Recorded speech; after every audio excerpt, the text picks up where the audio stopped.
I'm Jeff with Noble Cycling, and today we're going to show you a proper setup of a Lefty XLR. There's two different modes for a Lefty. You actually have an XLR, which has a remote on the bar, so you can lock out your fork on the bar, and then there's a PBR, which is a push-button remote, and that's on the top. So the only difference is that you have one remote on the bar, and the other is actually on the top of the fork. So to actually set up our suspension, there's a couple of guidelines we're going to use for the Lefty.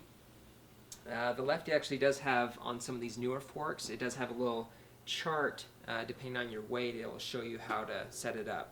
But to get it the best you can and make it the most specific, we're going to actually walk you through that process. So it's important that you make sure that your remote is properly bled. That's a crucial point, because if you're actually if it's not properly bled, then it's actually going to still be a little bit locked out when you're trying to take the measurements and get the fork set up. So this is already set up.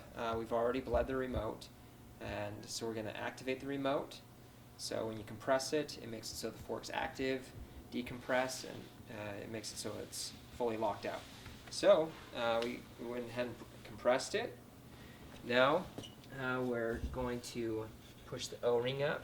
Okay, and I'm actually just going to physically bounce on the bike a couple times just to get the suspension active. Okay, and then you kind of sit down into a race position, and you can either have someone help you with this, or you just push it up yourself. We have that O-ring, and I'm just going to hop off the bike. You can see that we're actually pretty close right now of where it should be set up for me. There's about 10 millimeters at the bottom. That is where it's fully bottomed out, and then you have 100 mils of travel.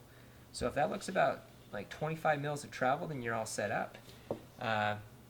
We'll check what our air pressure is and see how it refers to the guide on the chart.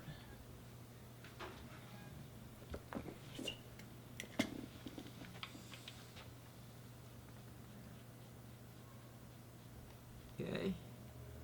So we're actually pretty close. It shows that we're about 85 psi, and that's pretty close to where I'm supposed to be based on the chart.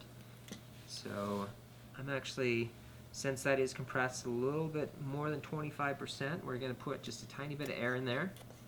Okay, we'll bump it up to about 95. Okay.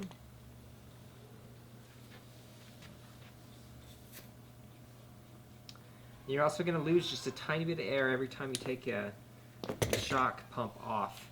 So make sure you take that into consideration and, check as appropriate. So go ahead and reset that. Push the O-ring back up. And we'll go ahead and compress it a couple more times. Okay. Alright. And sit down. Push the O-ring back up. And hop off. Awesome. So yeah, that's looking good. That's where we want to be, about 20 to 25% on cross-country bikes, about 25 to 30% on longer suspension. So now that that's all set up, we just need to set up the rear, and you're all good to go.